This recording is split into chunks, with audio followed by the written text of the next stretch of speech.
And at the time, it turns out that James Cameron was looking for a linguist who could develop a language for a new science fiction film. We didn't know it was called Avatar. I think the code name was Project 880 or something like that. And so he and his production company, Lightstorm Entertainment, did kind of the natural thing. They went to various universities in the area and sort of solicited a linguist who might be able to do the job. So they contacted UCLA, University of California at Los Angeles. They contacted my university, USC. So I had an absolutely magic 90 minutes one on one with James Cameron in his office in Santa Monica, California. And it was really quite incredible. And he told me his vision for the language and for the movie, showed me some art, which was preliminary versions of the Navi themselves and of creatures. I said, "Wow, you have an incredible art department." And he says, "No, no, no, I drew these myself." I mean, the man is very, very talented.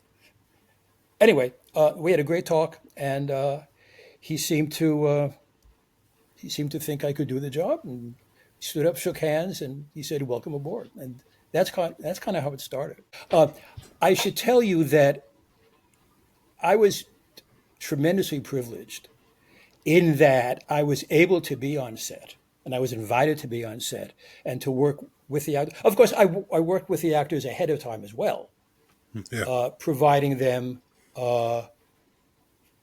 quote unquote phonetic transcriptions, providing them MP3 recordings so that they could put it on their phone, listen to it while they were working out at the gym, that kind of thing. But I also had the experience of being on set, which was wonderful.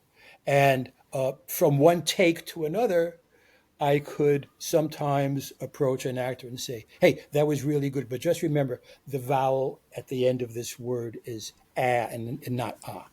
Okay. And so that really helped with the accuracy. I should tell you that sometimes people were very open to that, and sometimes a particular actor would see me coming towards her, and she would kind of run in the other direction. I think James Cameron and I had a very good relationship, and Okay. it was a pleasure to work with him. I found him extremely intelligent and very interested in all different aspects of things. Uh, Needless to say, he's a very demanding individual, and he knows what he wants. And just not just about the language, but in general, on the set, if he doesn't get what he wants, he lets you know it. But when he does get what he wants, he's very happy. So yeah, so I think we had a pretty good relation and have